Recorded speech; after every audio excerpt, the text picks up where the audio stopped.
दिया जाए तो आचार्य श्री उन सबके शिखर मोहर में है।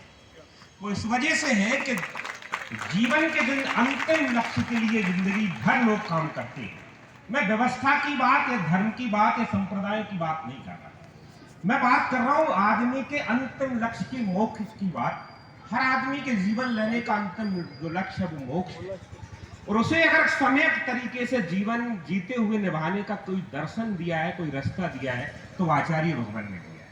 मुझे नहीं लगता कि जीवित इतिहास में इतना सम्यक हो पाना किसी भी आदमी के लिए संभव है। सरल होना सबसे कठिन है, और ये कठिन काम करके आचार्य भगवान ने हमको बताया।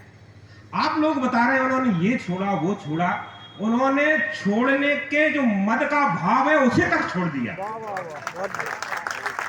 हम छोड़ते जा रहे हैं और उसको लगातार कहते जा रहे हैं, इससे तो ना छोड़ना बेहतर था। तो आचार्य भगवान ने ये करके बताया। देखिए, मैं यहाँ 1 घंटा 2 घंटा या हम में से बहुत सारे लोग आचार्य जी के लिए कुछ भी बोलते रहे, उसका कोई मायने नहीं है। मतलब ये है कि क्या मैं उस पूरे किए हुए काम में से 1% भी अपने आसपास ले जा पा रहा हूं क्या? अगर उतना भर है तो मेरा विनय भाव देना, मेरा श्रद्धांजलि देना, मेरा आचार्य भगवान को याद करना ठीक ठाक है। अन्यथा की इस भीड़ के हिस्से से ज्यादा कुछ नहीं है। चूंकि समय की सीमा है, मंच का विद्यार्थी मुझे पता है, मैं सिर्फ एक चीज आप लोगों के बीच में निवेदन करना चाह रहा हूं। मुझे हमेशा इस बात को लेकर अपने आप से परेशानी रही कि मैं आचार्य भगवान से मिल क्यों नहीं पाया था, और अक्सर सोचता रहता था काश कभी ऐसे पुण्योदय हो जाए कि मेरा जैसे साक्षात्कार हो जाए, कभी मिलना हो जाए। पर नियति की अपनी अपनी व्यवस्थाएं हैं, उनमें हम लोग आगे नहीं कर सकते। दूसरी चीज मुझे ये लगती है कि सोचिए 2600 वर्ष पहले जब भगवान महावीर ने सनातन से एक दर्शन इकट्ठा किया और उसके बाद ये कहा कि जीवन को बेहतर तरीके से कैसे जिया जा सकता है, मुझे नहीं लगता कि हम में से ज्यादा किसी ने उसको बहुत ज्यादा समझ पाया हो।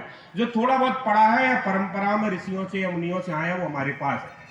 मगर इस पूरे कालखंड में 2600 वर्ष बाद एक आदमी आकर खड़ा होता है कर्नाटक से, और वो हमको ये बता के जाता है कि महावीर कहना क्या चाह रहे हैं। बहुत बढ़िया। और हम में से अगले 50-100 वर्षों में अब कोई नहीं रहने वाला। आचार्य श्री इतिहास के पुरुष इसलिए बनेंगे कि वो अगली पीढ़ी को ये बता के जाएंगे कि मैंने महावीर को समझने की कोशिश की और लोगों को बता के गया कि ये महावीर है। और जब जैनत्व की आप बात करते हैं तो जैनत्व ये कहता है कि हम आत्म कल्याण के सर्वोच्च पर जाना चाहते हैं। देखिए, ये व्यवस्था जो है सनातन से निकली, वेदों से निकली चीज है। जब हम आत्म कल्याण की बात करते हैं तो जग कल्याण का भाव करना मुश्किल हो जाता है, क्योंकि इतना कठिन विषय है कि हिमालय की कंदरा में हजारों साधु हैं जो आत्म कल्याण के मार्ग पर है, मगर वो जग कल्याण के भाव से दूर हो जाते हैं। उस पूरी व्यवस्था में कि दोनों चीजों को कैसे जिया जा सकता है, खुद कल्याण करके जग का कल्याण कैसे किया जा सकता है, उसकी जो व्यवस्था की गई है वो आचार्य भगवान के द्वारा इस युग में करके गए हैं। तो हम लोग बहुत बहुत छोटे रूप में अगर आचार्य को मना रहे हैं तो उनको इस तरह से याद करना है। उनको याद करने के विषय बहुत बड़े हैं। तो जिस तरह से लोग बात कर रहे हैं, जो बात कर रहे हैं, मुझे एक और चीज इस पर खत्म कर रहा हूँ बात कि मैं चूंकि वेद परंपराओं का विद्यार्थी हूँ, तो मुझे ये लगता है कि अनुमति है मुझे, ठीक है, तो हम जहां से चीजों को लेकर आ रहे हैं उसमें वेदों के बाद मनुस्मृति पहली ग्रंथ है जो आचार्य तत्व को या आचार्य व्यवस्था को पूरी तरह से प्रभावित करती है और परिभाषित करती है। और उसमें यह कहती है कि जितने दुनिया के यम नियम और संयम है, अगर आप उस पर खुद को जो है तपा चुके हैं और फिर आपकी बात दूसरे लोग सुनने के लिए तैयार है, तब आचार्यत्व को प्राप्त किया जा सकता है। कोई अकेली ऐसी उपाधि नहीं है कि मैंने पीएचडी ले ली और मुझे उसकी जो उपाधि में डॉक्टरेट मिल जाएगी। तो एक समय खंड में हम देखें तो थोड़े से पीछे जाएंगे तो आचार्य चाणक्य ने अपनी पदवी को प्रवेशित किया है, उसके पहले आचार्य पाणिनि ने किया है। वर्तमान दौर में कोई 200-500 आचार्य अपने आप में पीछे लगा रहे होंगे, मगर आचार्य पद सिर्फ वो है कि जो व्यवस्था तो विद्या और ज्ञान के लिए दी थी, मगर बाद में वो आचार्य पद ये था कि हम अगर कुछ ऐसी चीज हासिल कर सकें जिसे नए रूप में परिभाषित करके फिर समाज को दे पाए।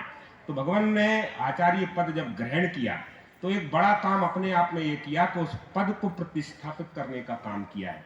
और अगले जैन संत जितने भी आएंगे उनके लिए कठिन विषय पैदा करके गए हैं कि क्या वो उस परंपरा में उस पद के आसपास पहुंच पाएंगे।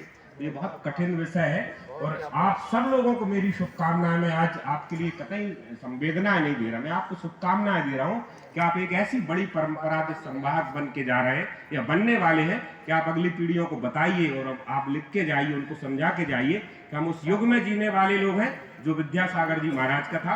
हम उन लोगों में से हैं जो उनके साथ रहे, हम उन लोगों में से हैं जो उनके साथ काम करने का अवसर मुझे मौका दिया, उसके लिए आप सबका आभार, धन्यवाद।